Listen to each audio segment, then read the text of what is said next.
If you're like me, you're not going very many places right now because most of the world is in lockdown.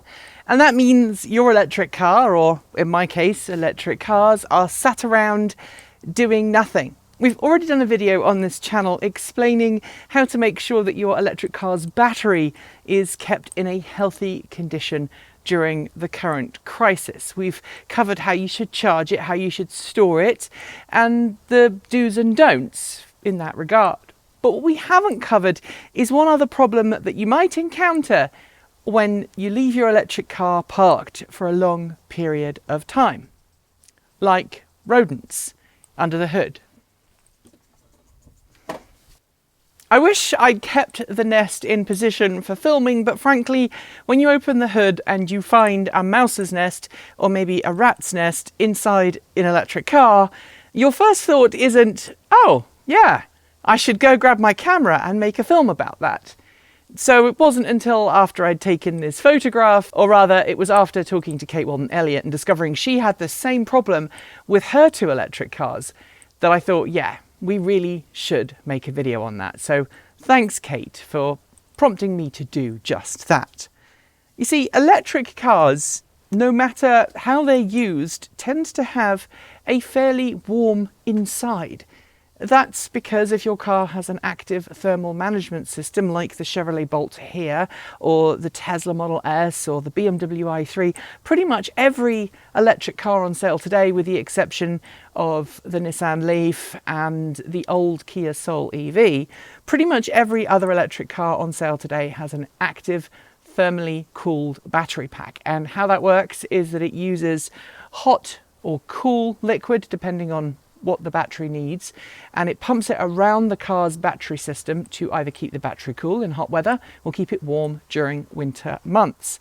And in order for that to happen, there has to be a heat exchanger under the hood, and there also has to be part of the area under the hood that stays quite toasty warm.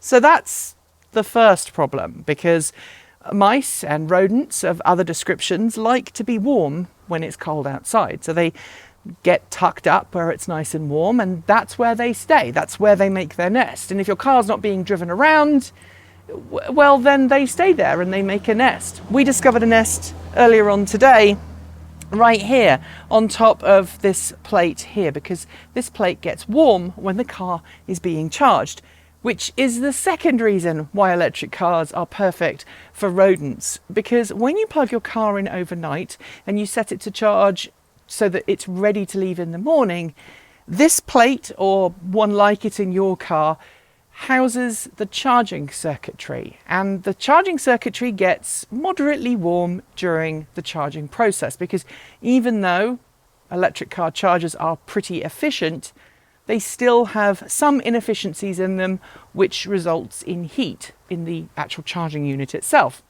And you've guessed it, warm place, quiet place, rodents think that is amazing. Rodents also like chewing things. So if you get a rodent infestation in the hood of your car, or by the motor, or somewhere else in your electric car, it can actually end up costing you thousands of dollars, especially if they chew through the high voltage cables, and then you end up with a mouse or a rat that has been fried, a car that doesn't go anywhere, and a lot of mess to clean up. Luckily, we found the rodent nests early enough. We found the one in my wife's car. This is her Bolt earlier on today, and we removed it. I checked under the hood of my Bolt, and it looked like a mouse had thought about doing the same thing in my car. They just hadn't. But luckily, we have a solution.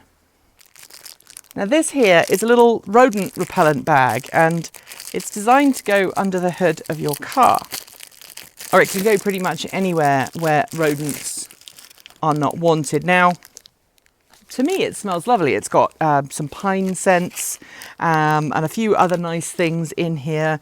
It says balsam fir oil, which is a botanical pesticide, 2%, and it's also got fragrance oil and plant fibers in it. It's called a botanical rodent repellent. There are various different other versions that you can get, and literally, you just pop this inside your car. Rodents don't like the smell of this fir oil and the botanical goodness inside this sachet. I think it smells lovely. It's a lovely fragrant smell. Doesn't damage my hands to touch it. I'm not going to get any nasty reactions with my skin. It will keep rodents away. We're going to try it in my wife's car, and if it works, we'll get another one for mine, because her car's the one that seems to have had most of the problems with rodents. I've seen very little evidence in mine other than earlier today, and so we'll keep checking under the hood of the car. Kate Elliott swears by these. She says she's got them in her Morris Minor, her BMW i3, and also her Kia e-Niro. She didn't know she had a problem with rodents in the e-Niro until she took it to the garage, and one of the guys there was like, "You have a rodent nest inside your car. We've taken it out, but you probably ought to put something in there to deter them." And that's what she's tried, and she swears by them. So there you have it.